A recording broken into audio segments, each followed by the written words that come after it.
Hare Krishna, Krishna Krishna, Hare Hare, Hare Rama, Rama Rama, Hare Hare. Hare Krishna, Sukirti, Madhavi. Amrin Gaurdas. And we are very, very happy to welcome all of you today for this live Q&A session. So we have the list of questions in front of us and we will see how many we can answer. Yes. Okay, so the first question is by Alagarasamy AS. I hope I pronounced your name correctly. And I think this has been a very popular question because many of you have asked a similar question. Are we placing the question on the... Okay, the question may pop up on your screen in some time. Okay, so the question is, Hare Krishna, I need a help or clarification on the following points, as Shaivites used to tell these to justify Shiva is the Godhead. So I think you have listed 5 points to quote what Shaivites say, which prove the superiority of Lord Shiva, or that Lord Shiva is the actual God. So number 1, Shiva never worships Vishnu at temples, etc., whereas Vishnu worships Shiva on many occasions, including at Rameshwaram. Then another point is Lord Brahma is not worshipped much due to the Shiva's supremacy story of Ketaki flower, pillar of fire of Shiva, boar form of Vishnu, swan form of Brahma. Number 3, in Bhagavad Gita chapter 11 verse 37, Arjun says Krishna is above Brahma and not above Shiva. Point 4, in Vishwarupam only Rudra was shown and he is not full form of Shiva. 5, Bhagavad Gita is part of Mahabharata, whereas in many instances Krishna praised Shiva in Mahabharata. And then your question continues, I am a Vaishnavite, kindly clarify me to counter Shaivites. I request answers to these from many people. No one clarifies me. I feel you can help me in this regard. Regards, Alagar Swami. Okay. So good that you have asked this question. I think to begin with, you, me, or anyone, we are not in any competition. Everybody, because Lord ordains free will to every living entity, and therefore every living entity can make his or her choice with respect to whom they want to worship. Krishna, we saw in today's Gita Mastery course, in the verses from 20 to 25, that how Krishna himself stabilizes the faith of a person who wants to devote himself to a particular person, to a particular devata. So he residing in the heart as Paramatma, Lord himself enables that worshipper. So we are not in a competition. Somebody wants to believe in some devata as the supreme or as Lord Shiva as supreme. So that is their free will, that is their choice. They can continue doing that. So I hope we are set in a proper attitude towards this point. So we are not in a competition, we are not in a fight.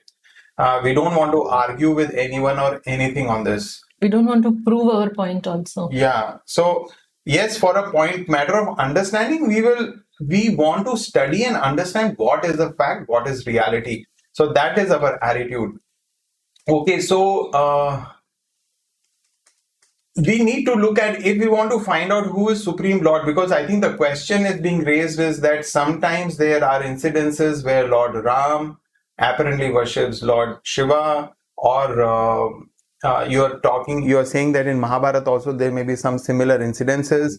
So that all creates some kind of doubt in the mind of people. Some people it may create a doubt, not in mine, that is Krishna supreme or is Shiva supreme? So we need to go through the scripture. So we see that Lord Chaitanya, he said, he has proclaimed that among all the Puranas, Srimad Bhagavatam is the Amala Puran, or is considered to be the topmost Puran, and it is a Puran which is neither in Sattvagun, Rajagun or Tamagun. It is considered to be beyond the Gunas, or it is a direct manifestation of Supreme Lord.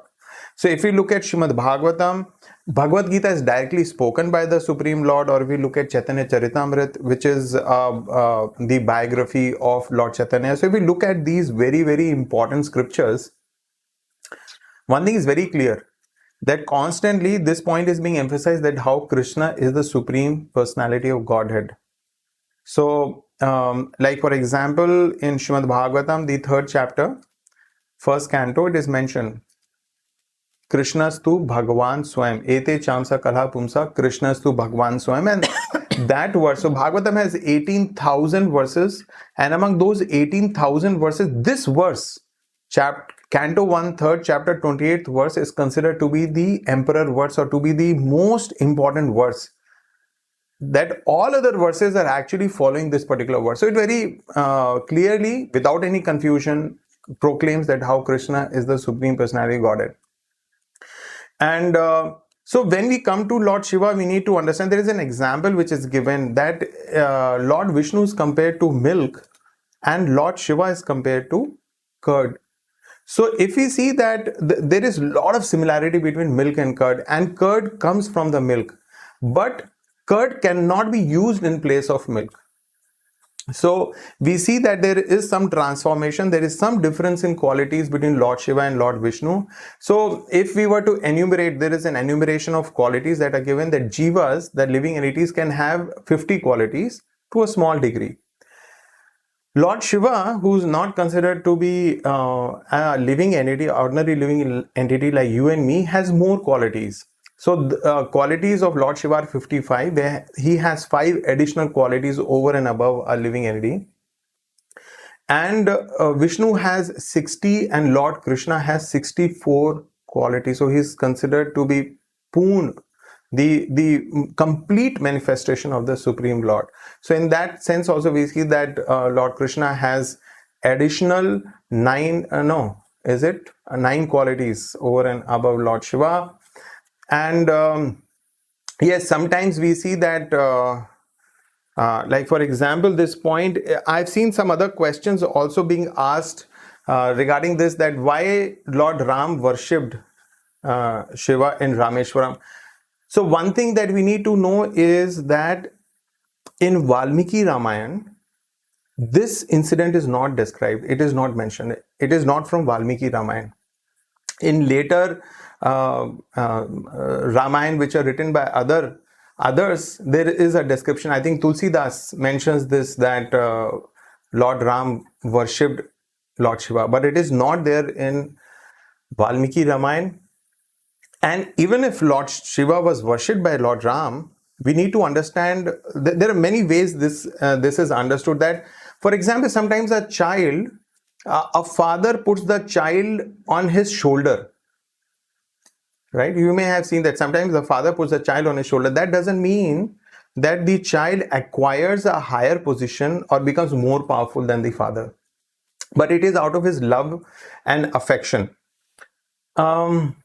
Also, many times it is all parts of Lord. It is all part of Lord's pastimes, that the Lord may, keeping the social convention in place, may worship a particular devata. So, but we will see that Lord Ram is, for example, Lord Ram appeared as the most perfect person, right? Ideal person.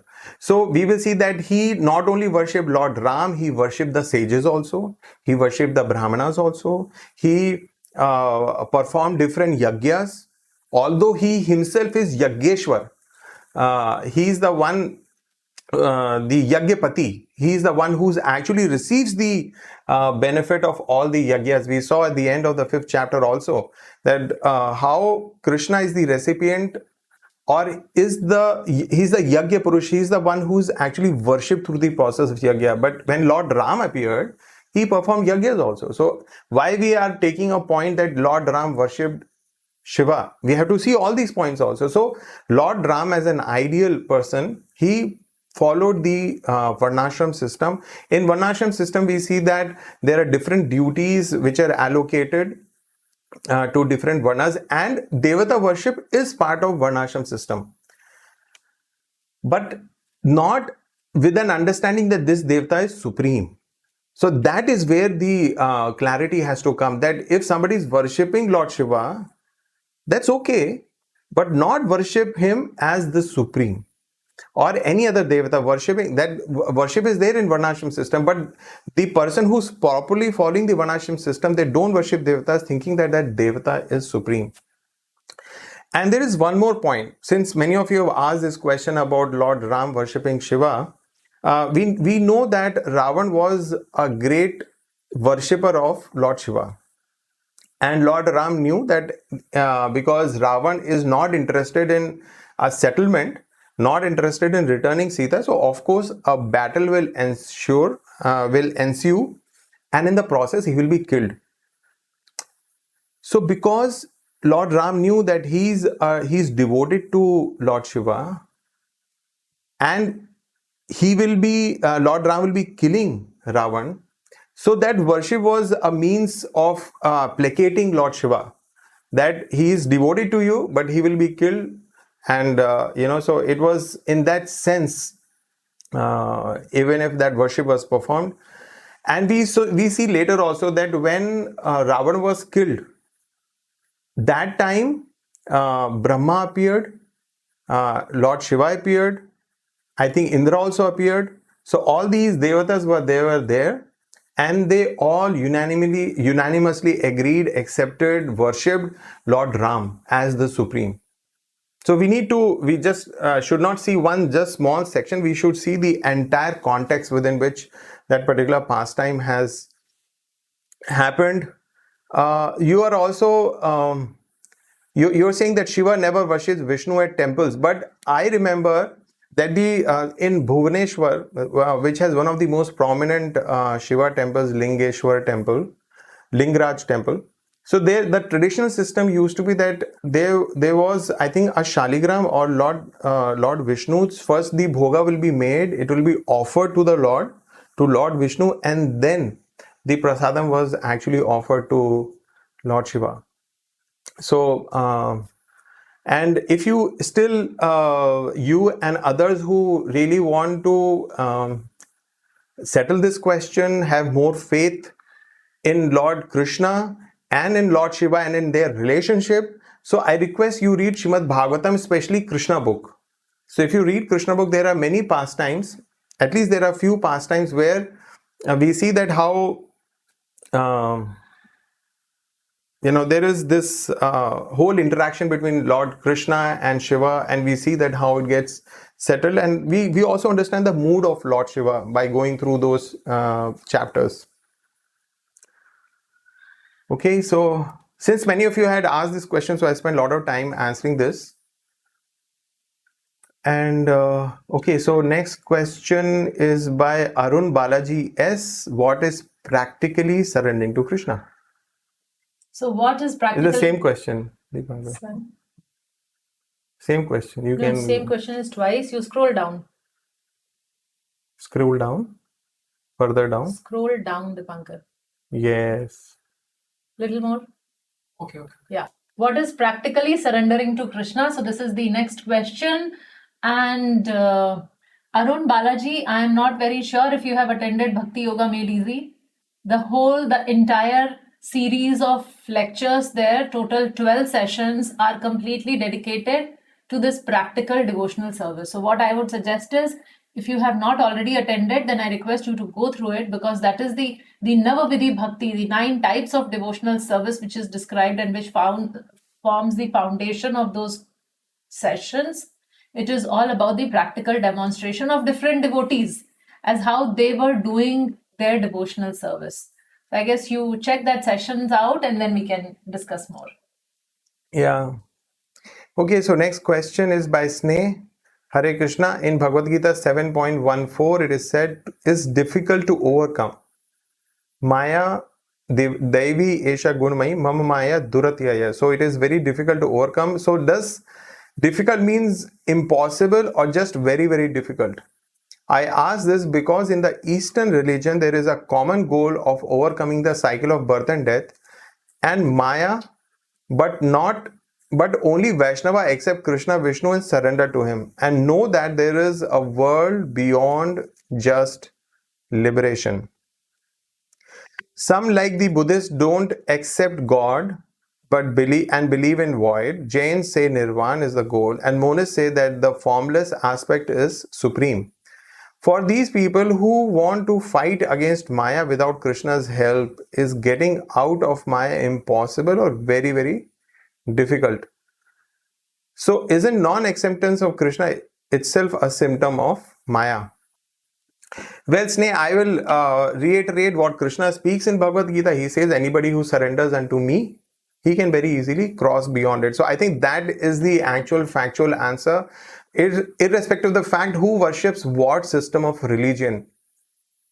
Dharmam tu sakshat bhagavat pranitam. So this verse from Bhagavatam explains that the principles of religion are actually established by the Supreme Lord. Right? So if one wants mukti, if one wants to overcome the influence of Maya, Krishna very clearly states that one has to surrender to him. Otherwise, it is duratyaya. So see, you and me, we are not saying it's difficult. When Krishna says it's difficult, which means it is extremely difficult, it is next to impossible. So everybody needs grace of the Lord, and one should not be having an offensive mentality to the Lord. And so that's all I can say at that point in time.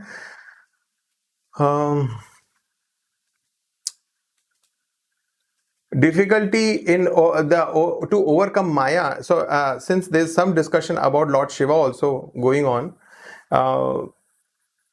actually Lord Shiva himself says, Mukti Pradata Sarvesham Vishnur Eva Na Samshaya, that for everyone, if they want mukti, then they have to approach Vishnu.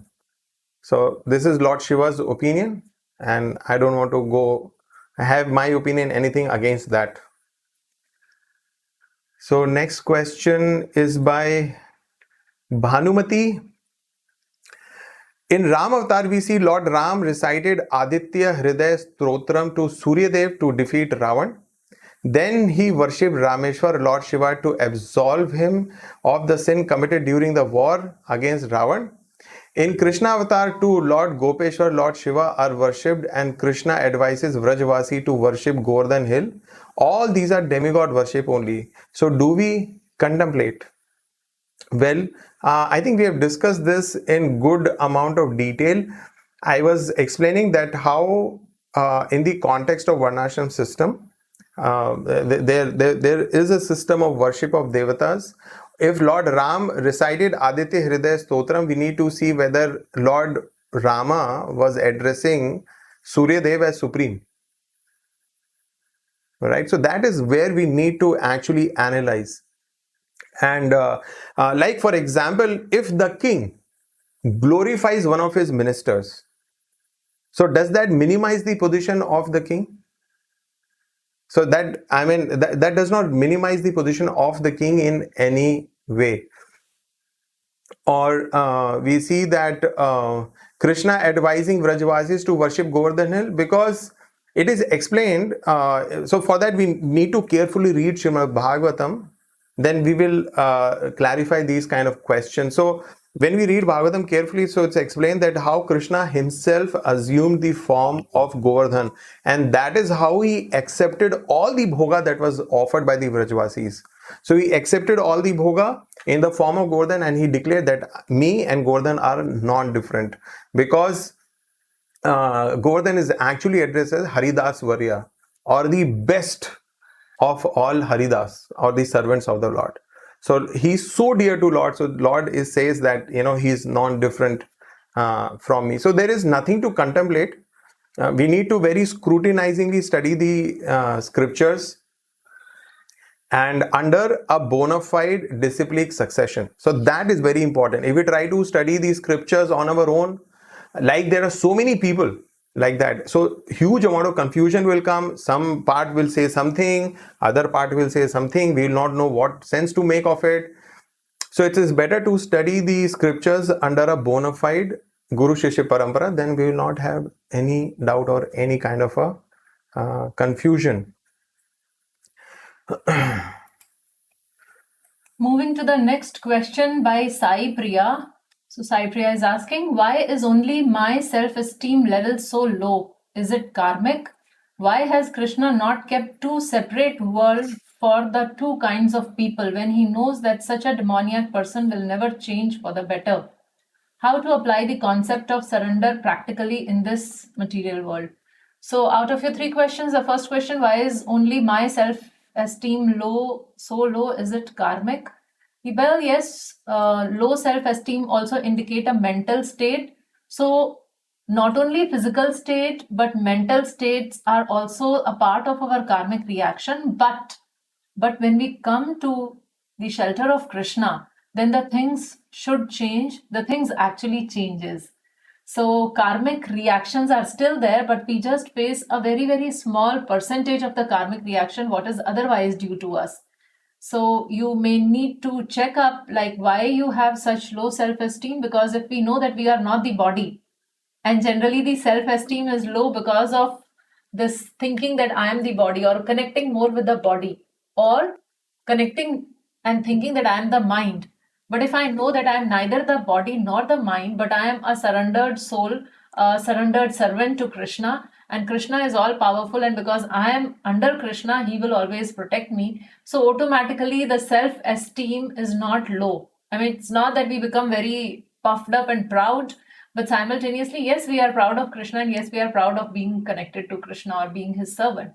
So need to check a little bit there, Sai Priya. Second question, why has Krishna not kept two separate worlds for two kinds of people? Actually, Sai Priya, we are sometimes this kind and sometimes the other kind. So there are no like divided that this person is wrong and he will always be wrong. This person is a demon and he'll always be a demon, and the other person is like a demigod or a devata and he'll always be like that. So we keep shifting, we keep shuttling based on our modes or the grip of the mode, or under influence of which mode we are. So it is not that it is like somebody is wrong, is like there are no black and white. Life is gray. So probably that could be the reason. And secondly, if all the demons are in one place and all the good people are in the other world, then how will these demoniac people get an opportunity to become good? How will they ever become good? Like we were reading in today's Gita Mastery course, that how by association of pure devotee, Arth, Artharthi, Jigyasu and Gyani, all four of them get an opportunity to become pure devotee. But if pure devotees are not on the planet and only people like us are there, then how will we ever become pure? So that could be the other reason.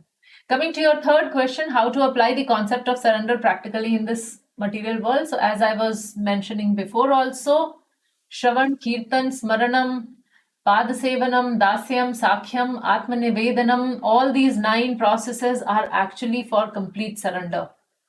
So we have to hold 1, 2 or more of these tightly. And secondly, when we read about those devotees who have practically surrendered their lives, then we feel inspired. Like I was preparing for my class for Ramayana. I'm not sure if you attended yesterday and today's I was preparing. And while reading the glories of these devotees, while reading about Hanuman, while hearing about Mother Sita, Mother Urmila, I mean, it gives such an inspiration.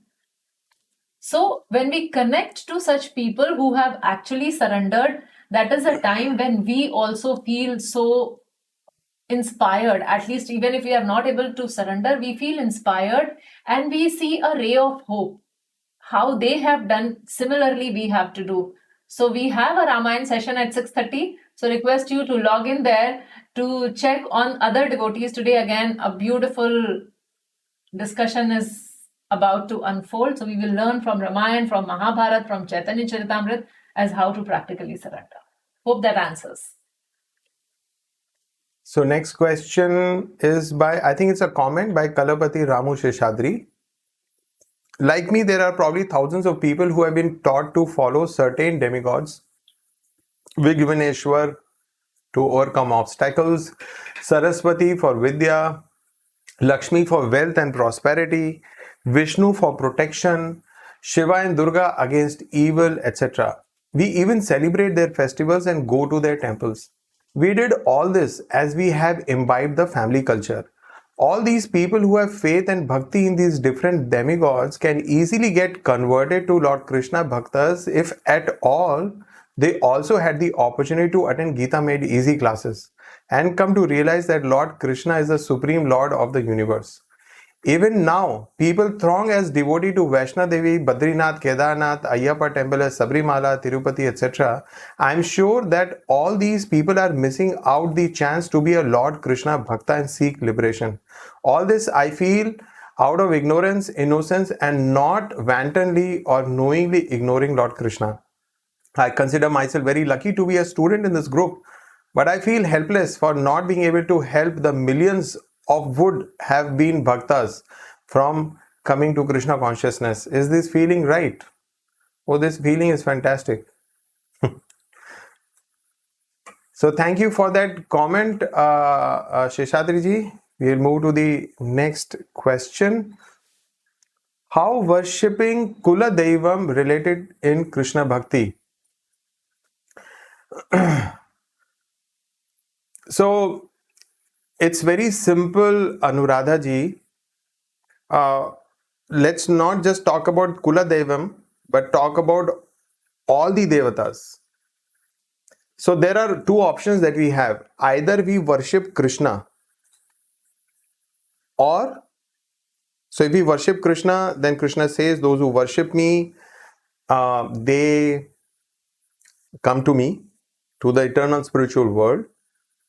And the results that they get are permanent from their worship of Krishna. And we saw that how by worshipping the devatas, the results are temporary, the results are limited.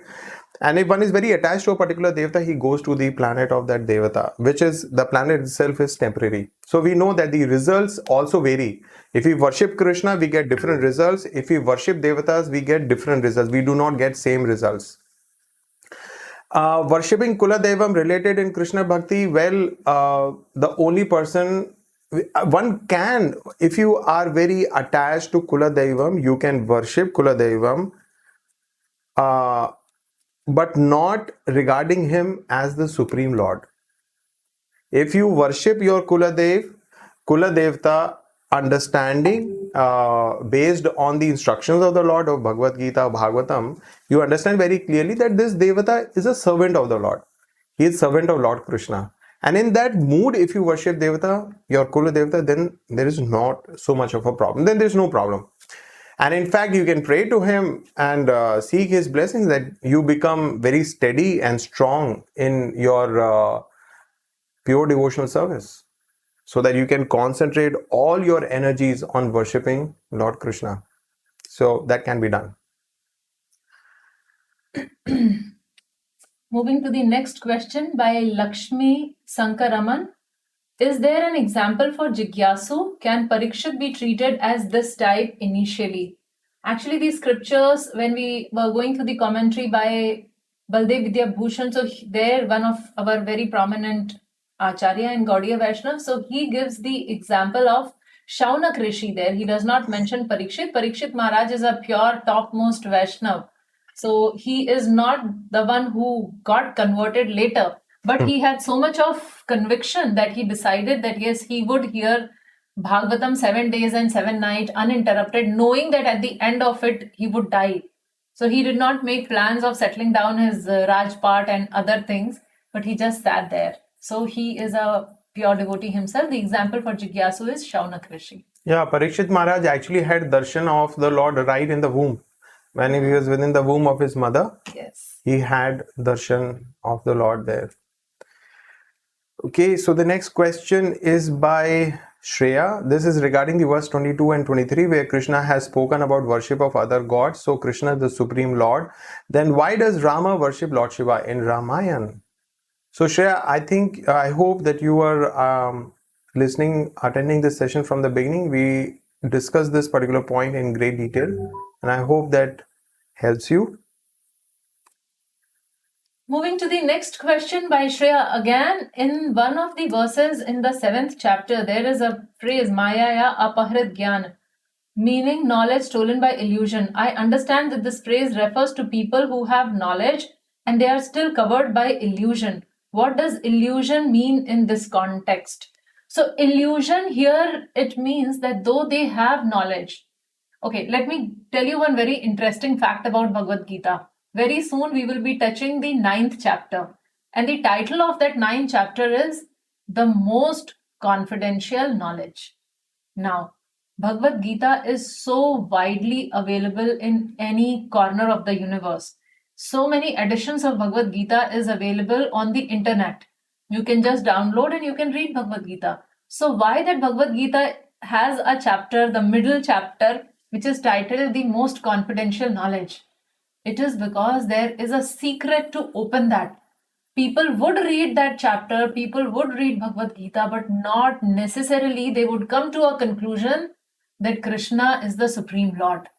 So, to understand and to come to that conclusion and to understand the spirit of Bhagavad Gita in totality, accepting Krishna as a Supreme Personality of Godhead, knowing that Krishna is a person, knowing that Krishna is just not a mythology or a historical figure, but he is the one who is the sustainer, creator, destroyer of the universe. To have that much faith and conviction requires a particular qualification, and that qualification is that one must be a devotee of Krishna and one must be a friend of Krishna. Krishna emphasizes this point a couple of times in Bhagavad Gita when he tells Arjun that I am giving you this knowledge because you are my devotee and my friend. So with this we can understand that these people who are mentioned here as Maya Apahrit Jnana, so though they get the knowledge, they do not get the real knowledge. The real knowledge for them is covered by illusion because they are so thickly situated in me and mine. They think only about themselves and they discard the presence of the Supreme Lord. So that is why their knowledge is stolen. Actually, I don't know if we have some time, I can tell a small pastime here. Or there are a lot of questions. Some more questions are there. Yeah, you can tell. So there is an interesting pastime that when Ravan heard that Ram and Lakshman along with this Vanar Sena, they are coming to Lanka. So when Ravan is a Pandita. He knows everything and he has read Vedic scriptures and all that. At that time, what he does is he goes to Patal Loka to meet Bali Maharaj. And he requests Bali Maharaj for some help. And Bali Maharaj asks him, what help do you require? And then he says that 2 humans, I don't know how, and with a lot of monkeys, they are coming to Lanka. And I have heard that it can be a little difficult for me to manage because one of those monkeys had come and he had burnt all the entire Lanka. So now there are uncountable monkeys who are coming. So I'm not really sure what damage would they do. So why don't you help me? Why don't you assist me? So Bali Maharaj said, okay, come, I'll show you something. And Bali Maharaj took him to a particular place where there was this huge mountain of gold. It was really, really big. And Bali Maharaj, when Ravan saw that, Ravan said, wow, what is that? So Bali Maharaj said, do you remember this? And Ravan was like, no, what is that? I don't know. I have no clue. So Bali Maharaj told that in one of the previous births, there was this demon whose name was Hiranyaksha. And this is one of the earring of that Hiranyaksha. So can you imagine how big Hiranyaksha would be to wear this earring, which we are seeing as a gigantic mountain? So Raman said wow, and he was super impressed. And then Bali Maharaj said, that's not all. Actually, you were Hiranyaksha. And you were destroyed when you had such huge form. Then you were destroyed by Varahadev. And same Varahadev is coming today as Lord Rama. So why are you going to fight with him? Can you not imagine when you had so much of power and you were defeated and now it is the same Rama? So you know what was Ravan's reply? Ravan's reply was, I have come here for help, not for advice. I'm not interested in your advices. I will see to it. If you are not helping, it's okay. So such people are Maya Apahrit Jnana. Those who are learned, but they don't accept Krishna as Krishna and Rama as supreme. So Ravan was actually a combination of all the 4. Yeah. Yes. Indeed. So hope that answers your question. Let's go to the next question. So next question is by Megha Mathur Sharma. Hare Krishna, I've recently found your Gita Made Easy videos. I've watched all of them and I have also started chanting the Mahamantra. Wow, that's great. I've turned vegetarian and also started doing Ekadashi fast for last 2 months. Thank you for all your awesome videos. And Oh Megha, my God, Megha, like this is mind blowing what you are telling us. So these videos were recorded last year and you have seen these videos and you are chanting and you have become vegetarian and you are fasting on Ekadashi, and I'm getting goosebumps here sitting here. Just reading your comment. I mean, that is hats off. yeah, so you're saying the videos are awesome. I'll say that you are awesome. Seriously. So question, I want to grow in my spiritual practice, like to do chanting on the beads, how to offer food to Krishna, etc. In order to continue my spiritual growth, should I join Iscon or should I just keep chanting like I'm doing? If I should join Iscon, what's the process? So Megha, you may not know, but you have already joined Iscon.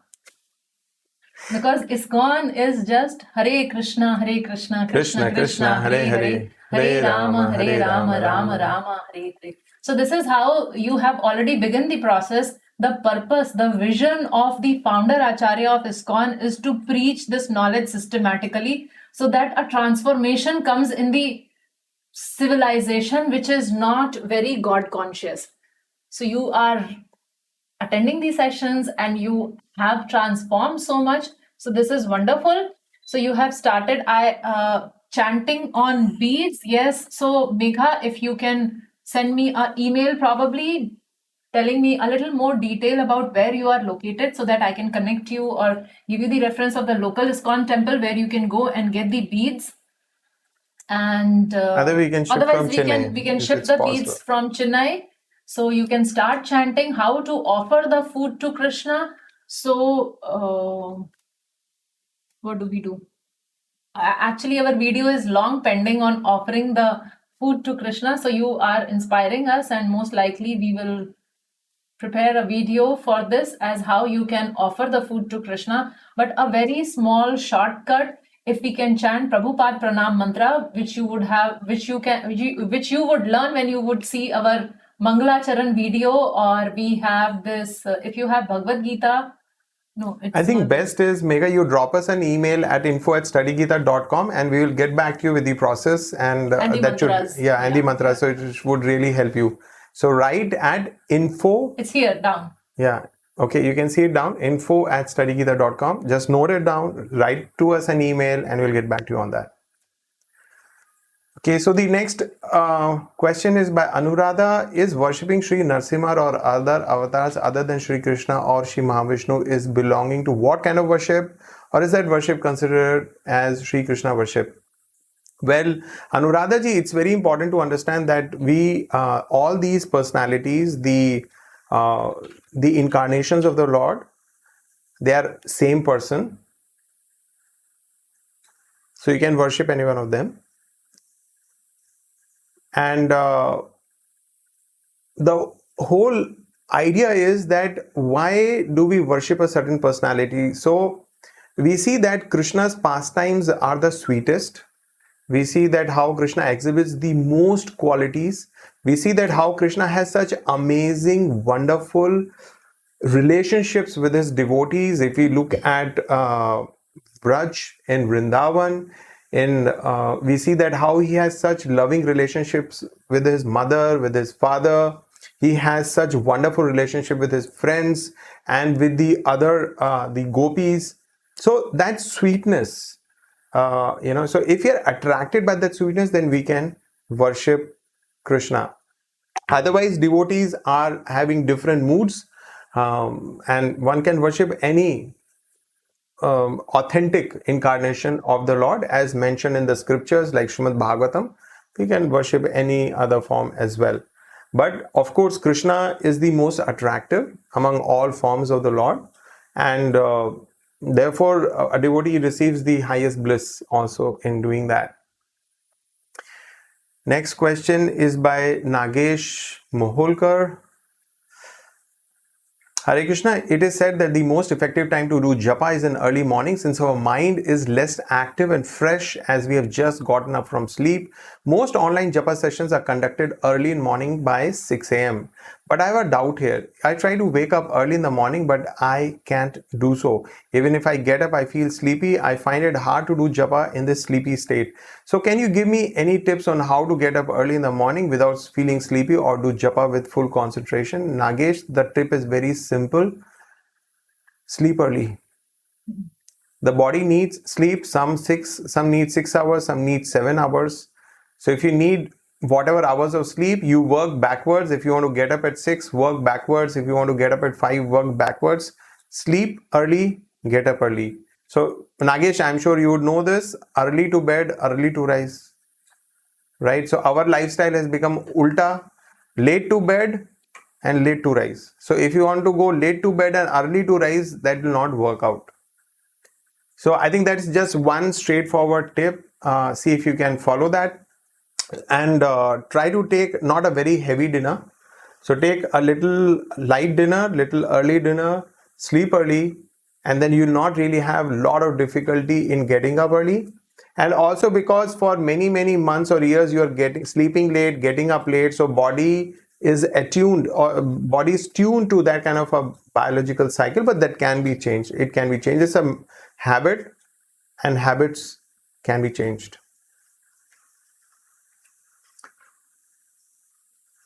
Going to the next question by Smita Karan. Gyan Mishra Bhakta. I understand is a Bhakt who is on path of Gyan. He is in Shant Rasa, meaning not active. Please, can you elaborate it? So Smita ji, actually this Gyan Mishra Bhakta, he has been following this process of Gyan Yoga for a very long time. So if we read the process of Gyan Yoga in detail, these people, they do not have any desires. They have no kam, nishkam. So they do not have any kam or personal desire, but they want to approach the Supreme Lord through a particular process. And Gyan Yogi, the result what they aspire for is Brahma realization or merging in the Supreme Lord. So they aspire for that result, but after a while when they meet a devotee, so that result changes, because then they realize, oh, there is something superior to this. But then all these lifetimes, he has been practicing, or he has been focusing on attaining that Brahma realization. So he does not know how to have an active relationship with the Supreme Lord. So the best, or the most what he can stretch is to establish a relationship which is in Shantaras. So Shantaras means like there are trees in Vrindavan. Right? So they just witness the pastimes of the Supreme Lord, and they rejoice in witnessing that pastime, and they are completely satisfied. They do not have any further desire. So this is how this devotee, who is a Gyan Mishra Bhakta, this is what he desires for. He is aspiring for peace. So end of all the material cycle of birth and death, and a peaceful condition where he can just witness what is happening in the spiritual world. So hope that is clear. Next question is by Anirudh Rajan. In the 4 impious persons, you describe Mudha as the one who runs behind money and the one who feels money is sweeter than honey. But in the 4 pious persons, the Artharthi is the one who is a wealth seeker, who wants all forms of enjoyment, who makes him a person who is attracted to all material pleasures. It is confusing, Mataji and Prabhuji. Please give me a clear difference, the both. Well, Mudha, very simply put, is like an ass. Work hard and then get some grass at the end of the day and enjoy it. So they work hard and they want to eat, drink and be merry. Number 1. Second, they do not worship the Lord. They have no time for the Lord. They don't want to hear about the glories of the Lord. They are not interested in spiritual life. So they want to continue in their Mudha life. And second, so that was the first, Dushkritina. When we came to Sukritina, the first word, if you see the first line, talks about Bhajante. Bhajate. So the point is that these 4 categories of people, they worship the Supreme Lord. So that is very important for us to, that's a major distinction between them. So here we have a person who has material desires, who wants to enjoy, but he wants to do it in the proper way by seeking it from the Supreme Lord. So he seeks the grace of the Lord, the blessings of the Lord, with which he wants to enjoy. So I hope that that's the main distinction, and I hope that is very, very clear. And so this Muda, who is a Dushkritina, he does not care about the Lord.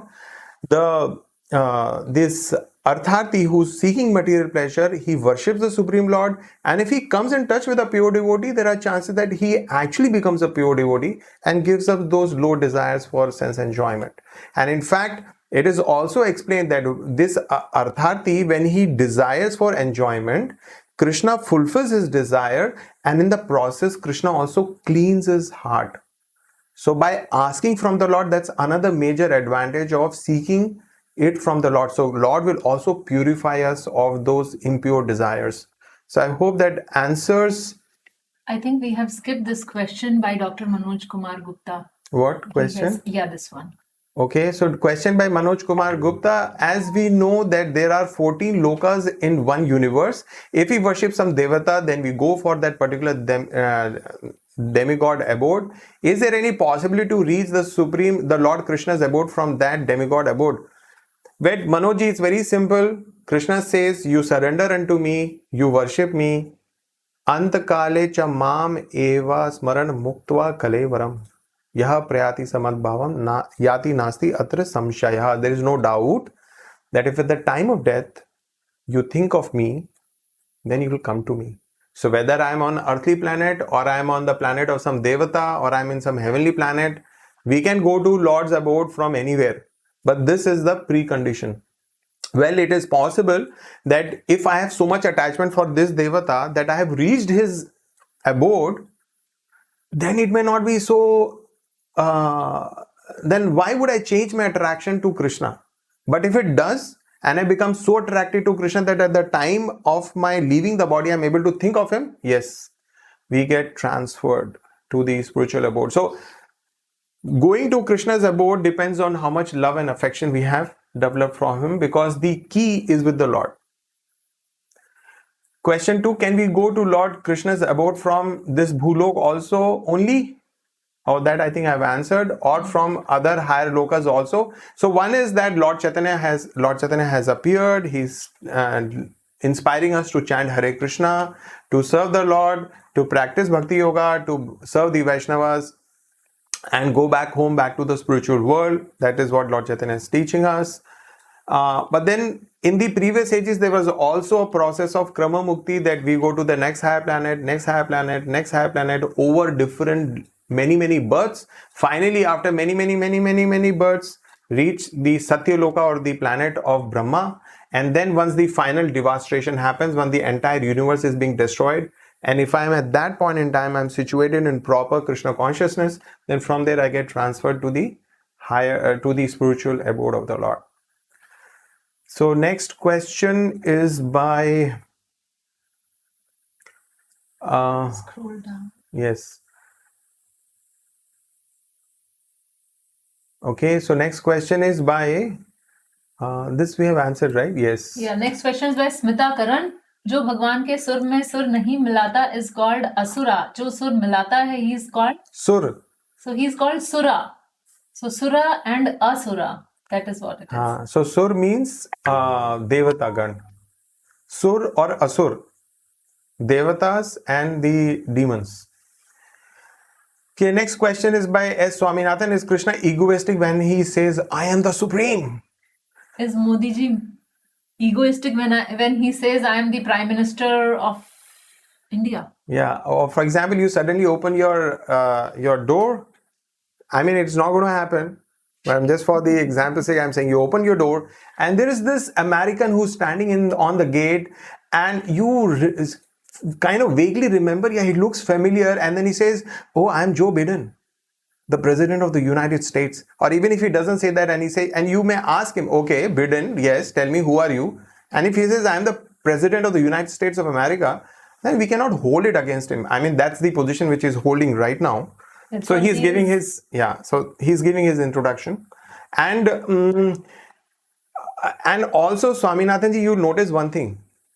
Krishna doesn't speak all this in the beginning of Bhagavad Gita, because he knows that when people will read, They will think, oh, see, he started boasting about himself. But what to do if God has to give his introduction? How will he give? How will God give his introduction? If he does not say, I am supreme, then how will we understand that he is supreme? So that Krishna has no ego.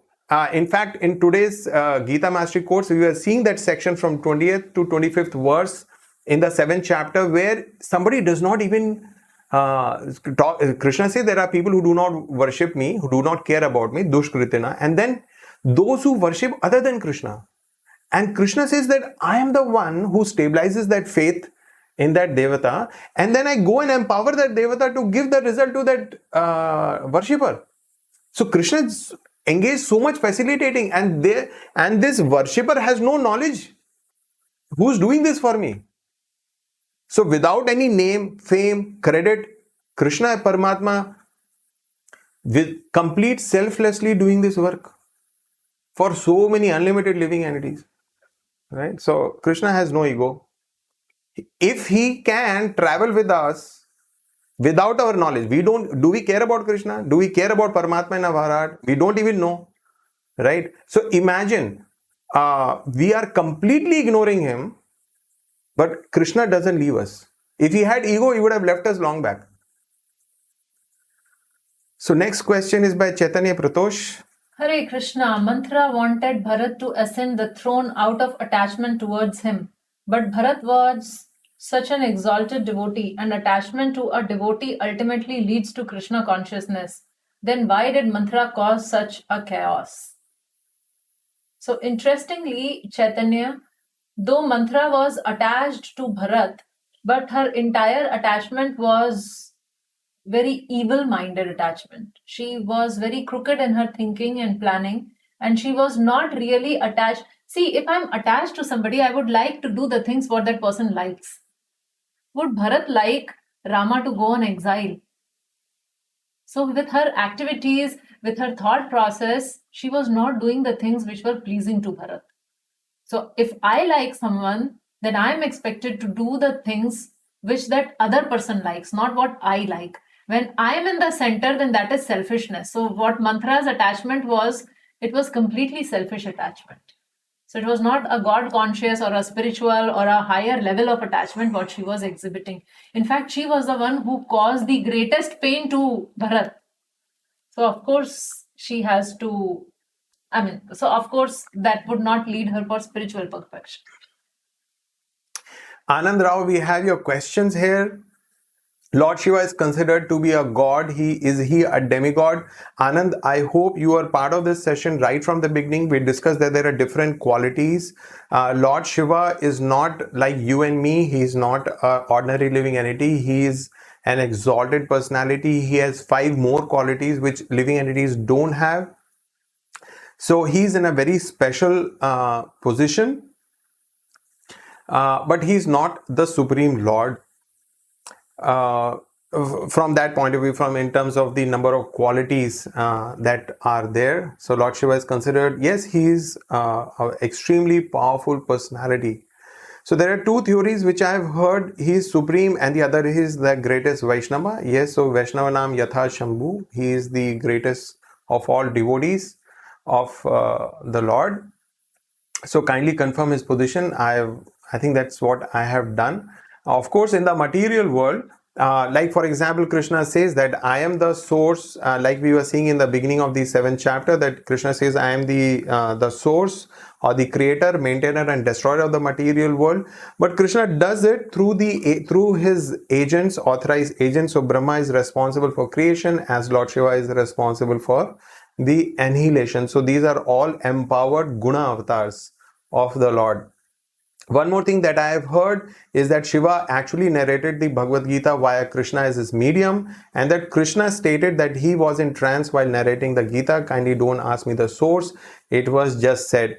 So yes, Anand, try to hear and listen from authorized sources from the bona fide Guru Shishya Parampara, and that is the only request that I have for you as far as that particular question is concerned. Because here Bhagavad Gita directly says Shri Bhagavan Uvacha It is not said Krishna Vacha, it is not said Rudra Vacha, Shiva Vacha, it is not that mentioned, it is mentioned Sri Bhagavan Vacha, referring to Lord Krishna. So it's directly spoken by the Lord on the battlefield of Kurukshetra. Question 2, what about Lakshmi Mata? She is his consort. Is she too a demigod? Where Lakshmi ji is considered as the consort of the Lord. She resides in the Vaikuntha planets. She is the associate or the Parshad of the Lord. Question 3, what about the numerous avatars of Vishnu? Lord Rama, Vamana, Narsimha, Buddha, are they demigods? No. So there are many incarnations of the Lord which are mentioned.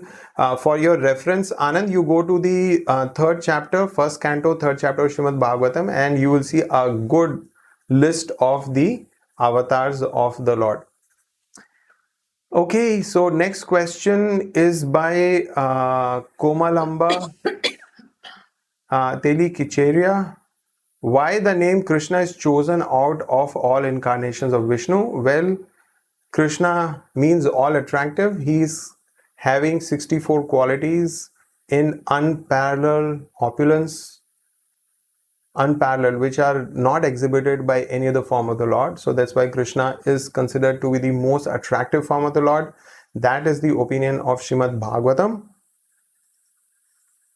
And here there is a slight variance also, as you have mentioned, that Krishna is chosen out of all incarnations of Vishnu, but Krishna is not an incarnation of Vishnu. Oh yeah. So Krishna is avatari. Yes. From him the all different avatars descend. So that verse, when you read the third chapter, you will see that at the end of all the enumeration of the different incarnations, this verse comes: Ete chamsa kalha pumsa Krishnastu Bhagwan Swayam. Krishna is the original Supreme Personality of Godhead. So moving to the next question by Vaishnavi Kadam. I am having doubt regarding demigod worshipper, which is a personal query. Actually, it's not query, required clarification. For many years, I am hearing as I am having a Sarpadosh. For that, I have to do Sarpadosh Nivaran Puja for 41 days and instructed me to visit Kukke temple in Karnataka. And also said, if I worship Subramanya Swami, I will get married soon. My parents forcing me to do that puja did not started those puja. I said, I am worshipping Krishna. He will take care of me. They are not agreeing with my words. Kindly guide me. What shall I do? So yes, lovely Vaishnavi, that you have this proper understanding that Krishna is the Supreme Lord and nothing happens without his sanction. So if you are worshipping Krishna, that is complete, that is enough. But then simultaneously, I understand that you are not an independent person. I mean, you are still not only financially probably may or may not, but emotionally quite dependent on your family. And if they feel that if you do certain things and the dosha can be counteracted and you would be happy, so for their pleasure you can do, but of course keeping in mind that Krishna is supreme, and as we read today that the Krishna is the one who gives faith in all these demigods also. So of course, like you are talking about Sarpadosh, now if we read Srimad Bhagavatam, so it is mentioned that those who read the which pastime is that they don't have any fear of any type of snakes. I think Kaliya pastime, there is a benediction. Probably I'll check and get back to you. I think it is Kaliya pastime, where towards the end this specific benediction about these snakes is given. So none of these snake can be as powerful as Sheshnag. Everything comes from him, and he himself is an expansion of Krishna. So of course he is the source of everyone. So yes, it is very nice, but at a personal level, if I have to give you an advice, and because we don't want others to be in anxiety, and if your parents are so much into anxiety, so for their pleasure you can do the puja, but simultaneously knowing that Krishna is supreme. Okay, so there are a few more questions. We'll try to quickly wrap them up. This question is by Anusha.